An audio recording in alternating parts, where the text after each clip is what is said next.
நம்முடைய இணைப்பில் இப்போ திரு ஜெகதீஸ்வரன் அவர்கள் இணைந்திருக்கிறார். அவர்கிட்ட கேட்டு நம்ம இங்கே வருவோம். வணக்கம் திரு ஜெகதீஸ்வரன் சார். இப்போ இன்றைக்கு சசிகலா அம்மையார் அவர்கள் புரட்சி தலைவர் மக்கள் முன்னேற்ற கழகம் அப்படிங்கிற அனைத்திந்திய புரட்சி தலைவர் மக்கள் முன்னேற்ற கழகம், இந்த அறிவிப்பு, அதனுடைய சின்னம், இந்த விஷயத்தை தமிழ்நாட்டு அரசியல நீங்க எப்படி பார்க்குறீங்க திரு ஜெகதீஸ்வரன்?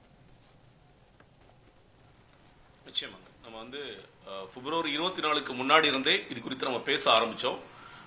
இதை நோக்கி ஒரு பயணம் இருக்குது அப்படிங்கிறத நம்ம புரிஞ்சுக்கிட்டோம். அவங்க பிப்ரவரி 24ஆம் தேதி கட்சி கொடியை அறிமுகப்படுத்தினார்கள்.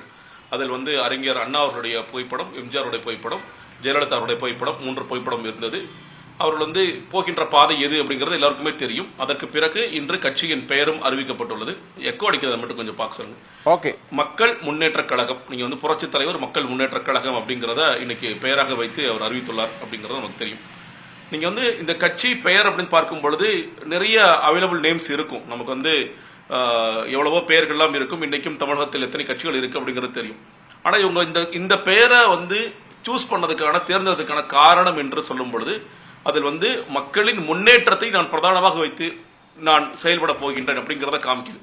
இது எந்த நோக்கத்திற்காக இந்த கட்சி ஆரம்பிக்கப்பட்டது அப்படின்னு பார்த்தீங்கன்னா, இன்னைக்கு யாரை எதிர்த்து இந்த அரசியலை அவர் மேற்கொள்கிறார், இன்னும் சொல்லப்போனால் எதற்காக இந்த அரசியல் கட்சியின் துவக்கம் அப்படிங்கிறத அவர் ஏற்கனவே தெளிவுபடுத்திட்டார். நீங்க வந்து முன்னாடி நம்ம சொன்ன மாதிரி 2021 அவர் நடித்திருந்தால் அந்த தருணத்தில், அந்த சமயத்தில் இந்த கட்சியை துவக்கி இருக்க முடியும். அவர் அந்த நேரத்தில் சரி, ஓகே, நீங்க துரோகம் பண்ணாலும் பரவாயில்ல, நான் கொஞ்சம் ஒதுங்கி நிற்கிறேன், நீங்கள் வந்து இந்த கட்சியை மறுபடியும் வெற்றி பாதைக்கு அழைத்து செல்லுங்கிற வாய்ப்பை கொடுத்தார். ஆனால் இவருக்கு துரோகம் செய்தவர்கள் அந்த வாய்ப்பை பயன்படுத்தி கொள்ளாமல் மறுபடியும் இந்த கட்சியை வந்து ஒரு வீழ்ச்சிக்கு தான் கொண்டு போயிட்டு இருக்காங்க. தொடர் தோல்வி, 10 தோல்வி, 11 தோல்வி என்ற தொடர் தோல்வியை நோக்கி போயிட்டு இருக்காங்க.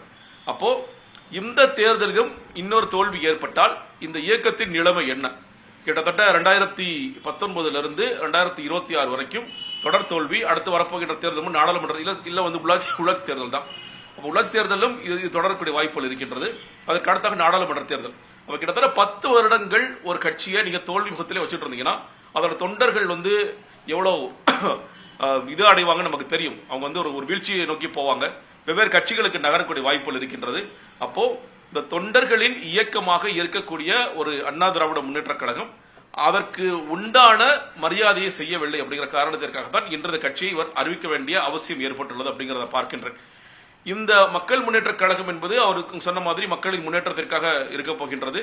தென்னந்தோப்பு சின்னம் வாங்கியுள்ளார். கூட்டணிக்குமான பேச்சுவார்த்தைகளும் நடந்து கொண்டிருக்கிறது அப்படிங்கிற சொல்றாரு. சும்மா வந்து ஒரு கட்சியை ஆரம்பிச்சோம், நம்ம தேர்தலுக்கு போட்டிட்டோம் அப்படிங்கிறது இல்லாம இது ஒரு வெற்றி பாதை நோக்கி செல்வதற்கு ஒரு முனைப்பு காட்டி வேலை செய்கிறார் என்று பார்க்க தீவிரமாக வேலை செய்கின்றார். நீங்க வந்து அதற்கு பிறகு நீங்க பிப்ரவரி அந்த 2ஆம் வாரத்திலிருந்து தொடர்ச்சியாக சந்திப்புகளை மேற்கொண்டு கொண்டிருக்கின்றார். நிறைய நிர்வாகிகள் வந்து பார்த்துட்டு போறாங்க. அடுத்தடுத்த கட்டத்தை நோக்கி போய் கொண்டிருக்கின்றது. மற்ற அரசியல் கட்சிகள், பிரதானமான அரசியல் கட்சிகள் செயல்படுவதை விட இல்ல ரொம்ப வேகமாக செயல்படுங்க, அடுத்தடுத்த நிலைகள் நோக்கி போகணும். அடுத்த வேட்பாளர் தேர்வு, வேட்பாளர் சந்திப்பு, வேட்பாளர்கள் நேர்காணல் அப்படின்னு அதுல இறங்கிடுவாங்க அப்படின்னு பார்க்க முடிகிறது. இந்த கட்சி என்பது இந்த தேர்தல் களத்தில் ஒரு பெரிய அதிர்வலைகளை நிச்சயமாக உண்டாக்கும். மிக குறிப்பாக தென் மாவட்டங்கள், எல்லோருக்குமான கட்சி என்று சொன்னாலும் தென் மாவட்டங்களில் ஒரு குறிப்பான அதிர்வலைகளை ஏற்படுத்தக்கூடிய அத்தனை வாய்ப்புகளுமே இருக்கின்றது. ஏன்னா இன்னைக்கு நமக்கு தெரியும், நீங்க வந்து ஜெயலலிதா அவர்கள் ஆட்சி காலத்தில் எல்லா சமூக மக்களும் எப்படி நடத்தப்பட்டார்கள் என்று தெரியும். யாரெல்லாம் வந்து அதிகாரத்திற்கு வந்தார்கள், எப்படியெல்லாம் எல்லா சமூகமும் எல்லா மதத்தினரும் எப்படி நடத்தப்பட்டார்கள் என்று தெரியும். ஆனால் இன்று எடப்பாடி பழனிசாமி அவர்கள் தலைமை தாங்குகின்ற அந்த கட்சியானது ஒரு சமூகத்திற்கும் இல்ல ஒரு பரந்துபட்ட ஒரு ரீஜனுக்கு மட்டுமே இருக்கு அப்படிங்கிறது ஒரு பார்வையாக இருக்கின்றது. அது இல்லாமல் எல்லோருக்குமான கட்சியாக இது இருக்கக்கூடும் ஆரம்பிச்சிருக்காங்க. இது தேர்தலுக்கு முன்னும் சரி, தேர்தலுக்கு பின்னும் சரி, இந்த கட்சி ஆற்றப் போகின்ற பணிகள் என்பது இந்த அரசியல் களத்தில் மிக முக்கியத்துவம் வாய்ந்ததாக இருக்கும் நான் பார்க்கிறேன். நிச்சயமா. திரு ஜெகதீஸ்வரன், நிறைய கருத்து சொல்லுங்க. இப்ப நிறைய பேசிட்டோம், உங்க பாயிண்ட் ஆஃப் வியூ சொல்லுங்க. நிச்சயமாக நான் முதலே சொன்னேன், இந்த தேர்தல் என்பது மிக முக்கியமான தேர்தல். எல்லா கட்சிகளுக்குமே ரொம்ப முக்கியமான தேர்தல். நீங்க வந்து என்ன நம்ம பார்க்குறோம், ஆளுங்கட்சி ஒரு 5 வருஷம் ஆன்டி இன்கம்பன்சி அதெல்லாம் தாண்டி இது என்ன செய்யணுங்கிறதுக்கு கடைசி நிமிடத்தில் பல்வேறு விஷயங்கள் செஞ்சுட்டு இருக்காங்க. தேர்தல் வாக்குறுதிகள்லாம் பார்த்துட்டு இருக்கோம். எடப்பாடி பழனிசாமி கிட்டத்தட்ட அவருக்கும் வயது என்னங்கிறது தெரியும். தொடர்ச்சியாக பல தோல்விகளுக்கு பிறகு இந்த தேர்தலில் அவர் ஒரு கனவுல இருக்கார். என்டிஏவோட கூட்டணி அமைச்சிட்டோம், ஒரு கனவுல இருக்கார். ஆனா உண்மையிலேயே அது வெற்றி பாதைக்கு அவர் அழைத்து செல்வதற்கான வாய்ப்புகள் இந்த கூட்டணியோடு இருக்கிறதான்னு கேட்டீங்கன்னா நிச்சயமாக இந்த கூட்டணியில் இல்லை. அவர் சில இடங்களில் 3வது இடத்திற்கெல்லாம் தள்ளப்படுவார் அப்படிங்கிற செய்திகள்லாம் வந்துகிட்டு இருக்கு. ஏற்கனவே சில புதிய கட்சிகளான ரொம்ப சில கணிசமான இடங்களில் இப்பொழுது சசிகலா அவர்களும் இந்த தேர்தலில் குடித்துள்ள காரணத்தினால் நிச்சயமாக அவருடைய தென் மாவட்டங்களில் நீங்க குறிப்பா தென் மாவட்டங்களில் அதிமுக அப்படிங்கிற இரட்டை இலைக்கான வாக்குகள் என்பது குறையக்கூடிய வாய்ப்புகள் அதிகமாக இருக்கின்றது. ஏன்னா அந்த மக்களுக்கு தெரியும் யார் நமக்காக நின்றார்கள், யார் நமக்காக செய்தார்கள் என்ற நிச்சயமாக தெரியும். அப்போ எடப்பாடி பழனிசாமி மேலும் மேலும் வீழ்த்தப்படுவதற்கான வாய்ப்புகள் அதிகமாக இருக்கின்றது.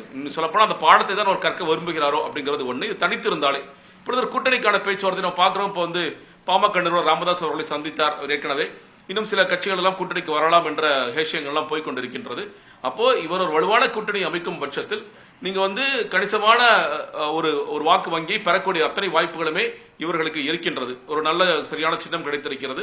நல்ல வேட்பாளர்கள் கிட்டத்தட்ட இப்ப மற்ற கட்சிகளுக்கு இல்லாத ஒரு ஸ்ட்ரென்த் கிடைக்கிறா. இவர்கள் வரக்கூடிய வேட்பாளர்கள் என்பவர் முன்னாள் சட்டமன்ற உறுப்பினர்களாக, முன்னாள் அமைச்சர்களாக, முன்னாள் நாடாளுமன்ற உறுப்பினர்களாக, தேர்தலை ஏற்கனவே சந்தித்தவர்களாக, தேர்தல் களம் கண்டவர்களாக வரக்கூடிய வாய்ப்புகள் தான் அதிகமாக இருக்கின்றது.